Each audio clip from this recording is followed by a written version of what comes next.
අපේ මේ රසම රස දෙල් වෑංජනය හදාගන්න ඔන්න මම මුලින්ම සෝදලා පිරිසිදු කරගත්ත දෙල් ගෙඩියක් මෙන්න මේ විදිහට අරගෙන ඒ දෙල් ගෙඩිය කොටස් දෙකකට වෙන් කරගෙන ඊළඟට මම ඒකින් එක කොටසක් මෙන්න මේ විදිහට වෙන් කරගෙන ඒ වෙන් කරගත්ත කොටසේ පොතු මෙන්න මේ විදිහට කපලා අයින් කරගෙන ඊළඟට මගේ රසම රස දෙල් වෑංජනය හදාගන්න ඕනි කරන ප්‍රමාණය දෙල් කොටුවට මෙන්න මේ විදිහට කපලා ඇස්ති කරගත්තා. දෙල් ටික කොටුවට කපද්දී අර නහය වගේ කෑල්ලත් හොඳට කපලා අයින් කරගෙන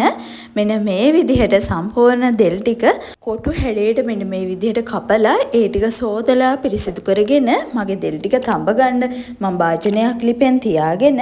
ඊළඟට ඒ භාජනයේට සෝදලා පිරිසිදු කරගත්ත දෙල් ටික මෙන්න මේ විදිහට එකතු කරලා තැම්බෙන්න ඕනේ කරන වතුර ටික ලුණු කුඩු කහ කුඩු එකතු කරලා ලිපෙන් තියාගෙන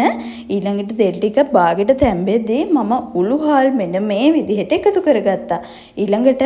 මම ඒ දෙල් ටික සැරෙන් සැරේ තැම්බිලාද කියලා බලලා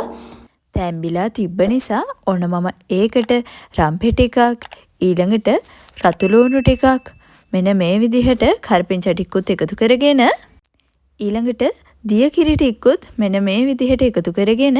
ආයෙත් පියන වහලා හොඳට තඹගෙන අවසානෙට මම දිය කිරි ටිකක් දාලා දිය කිරි ටික නැටුවට පස්සේ රස බලලා ලුණු අඩු වැඩි එකතු කරගෙන රිපෙන් බා ගන්නයි තියෙන්නේ. ඉතින් ඔයාව තාම subscribe කරලා නැත්නම් මේ දැම්ම මාව subscribe කරලා ඔයාලට මේ වීඩියෝ එක හොඳයි කියලා හිතෙනවා නම් like කරලා comment කරලා ඔයාගේ යාළුවන්ටත් මේ වීඩියෝ එක බලන්න share කරන්න